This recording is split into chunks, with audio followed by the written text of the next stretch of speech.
The first thing that struck me about the three-sun planet wasn't the heat, it was the shadows.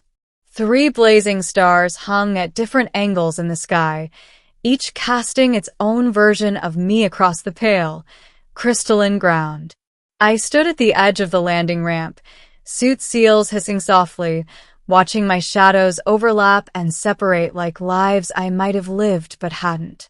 My name is Aaron Cole, xenolinguist for the Terran Coalition, and I had just become the first human to step onto Aurelian, a world once thought uninhabitable, now rumored to be home to an advanced, all-female species that had avoided contact for centuries. The mission briefing had been clear: observe, communicate if invited, do nothing that could be interpreted as a threat. I took one step forward. The ground shimmered. They emerged without warning, as if the planet itself had decided to speak. Tall figures rose from behind translucent rock spires, their skin reflecting faint hues of copper and violet under the triple suns. Their eyes, large, luminous, and unsettlingly calm, locked onto me at once. Within seconds, I was surrounded. They formed a perfect circle around me, 8 of them, equidistant, their movements synchronized with a precision that made my pulse quicken. Long, layered garments flowed around their forms, woven with threads that glowed faintly as the sun shifted. None of them carried visible weapons. None of them spoke.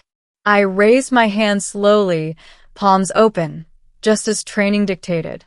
"I come in peace," I said, my voice echoing strangely in the thin atmosphere. "I am an envoy from Earth." The circle tightened by half a step. One of them moved forward. She was taller than the others, her presence commanding without aggression. When she spoke, it wasn't aloud at first. The words formed directly in my mind, clear, precise, and unmistakably foreign. "You have crossed a threshold forbidden to your kind." I swallowed. "Then why am I still alive?" A flicker passed through the circle. Emotion, perhaps. Curiosity. "Because," the voice replied, "the 3 suns have marked you." I was escorted, never touched, yet never allowed space, to a city carved into a vast plateau of living crystal. Towers refracted sunlight into cascading rainbows, and energy pathways pulsed beneath the streets like veins. Everywhere I looked, there were women, Aurelians, moving with quiet purpose, their attention subtly fixed on me. The one who had spoken to me finally introduced herself aloud. "I am Encircled," she said, her voice melodic but firm. "I am a circle-bearer. You stand within our oldest rite." I frowned. "Encirclement." She inclined her head. "Selection." That word landed heavier than any threat. Over the next cycles, measured not in days but in the shifting alignment of suns, I learned their history. The Aurelians had evolved under extreme stellar conditions. 3 suns forced adaptation, unity, and a ruthless efficiency. Long ago, they had discovered that their population could not survive unchecked expansion. They had chosen a single path. All children were born female, their genetic diversity preserved through rare, carefully chosen outsiders. Humans, it turned out, were not the first species to reach Aurelian. But we were the first in over 1,000 years deemed compatible. "You don't abduct," I said during one tense exchange with Encircled. "You ask." "Yes," she replied. "And you may refuse." The weight of that choice pressed down on me harder than any gravity. Earth had sent me to observe, not to decide the fate of 2 civilizations. Still, something about Aurelians stirred me. Their society was not cruel. It was balanced, deliberate, and bound by rituals meant to prevent dominance or exploitation. The encirclement I had experienced was not imprisonment. It was protection, a way of ensuring that no individual held power alone. Yet doubt lingered. "What happens if I say no?" I asked. Encircled met my gaze. "You will be returned safely." and we will wait another 1,000 years.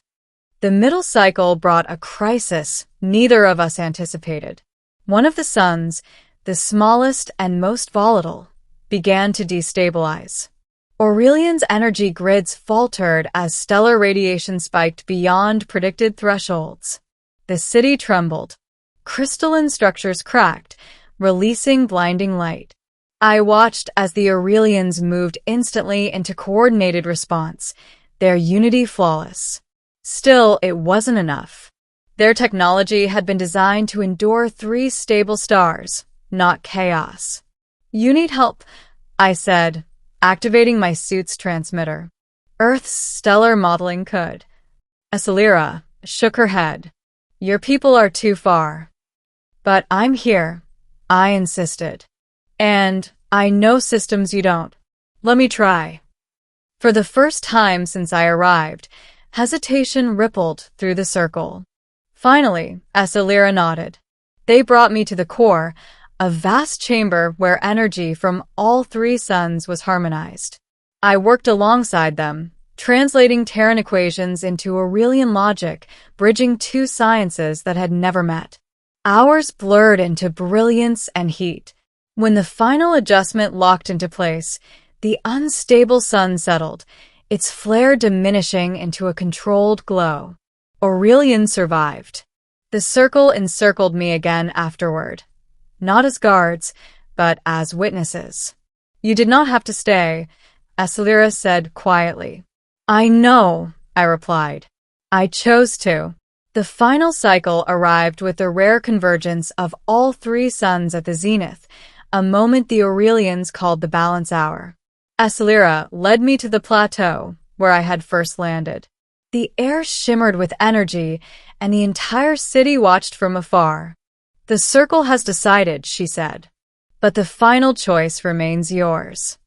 I thought of Earth, of protocols, politics, and the endless caution that had kept us isolated. I thought of Aurelian's unity, their restraint, their willingness to wait rather than conquer. "I won't be owned," I said carefully. "And I won't be a symbol you control." Acelera smiled, a small, genuine expression. "Nor would we accept you if you were." I took a breath. "But I will be a bridge." The circle widened, opening the space around me instead of closing it. "Then stand with us," the voices echoed, not in my mind alone, but in the air itself. As the 3 suns aligned, I realized the encirclement had never been about confinement. It was about balance, many around one, one within many. I sent my final message to Earth that day, not as a warning, but as an invitation.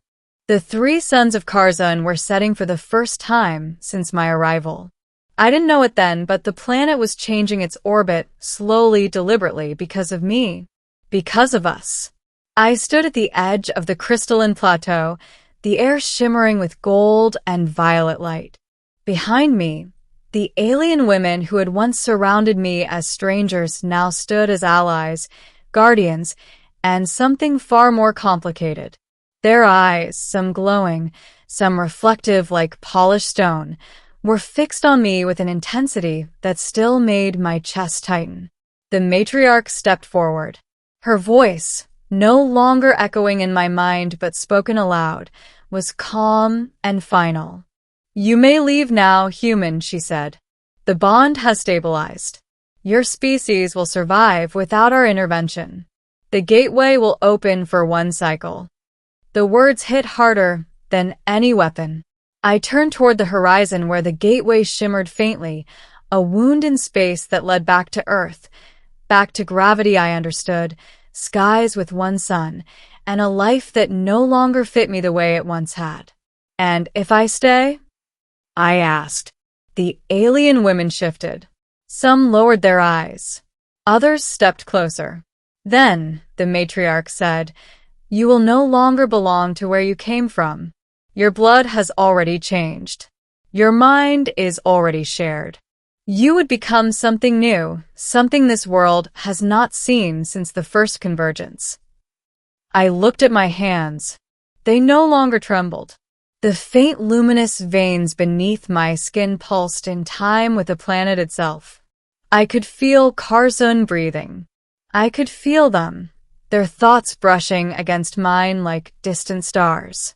I thought of Earth, of cities choking on their own progress, of people shouting into the void, never realizing the universe was listening. Then I thought of the moment I arrived here, alone, terrified, surrounded by alien women whose intentions I couldn't understand. How fear had turned into curiosity, curiosity into connection, connection into something sacred. I took a step away from the gateway. The matriarch closed her eyes. Then it is decided. The ground beneath us responded, light racing across the crystal plains. The three suns paused in their descent, locking into a perfect triangular alignment. The alien women knelt, not in submission, but in recognition. I felt it then, the bond sealing completely. Not ownership. Not control. Partnership. I was no longer a visitor. I was a bridge. As the gateway collapsed into nothingness, a strange peace settled over me. Earth would go on, unaware of how close it had come to cosmic extinction and how an accidental traveler had changed the fate of two worlds. The matriarch placed her hand over my heart. "Welcome," she said softly, "to the three-sun covenant." Above us, the suns ignited the sky in colors no human language could name.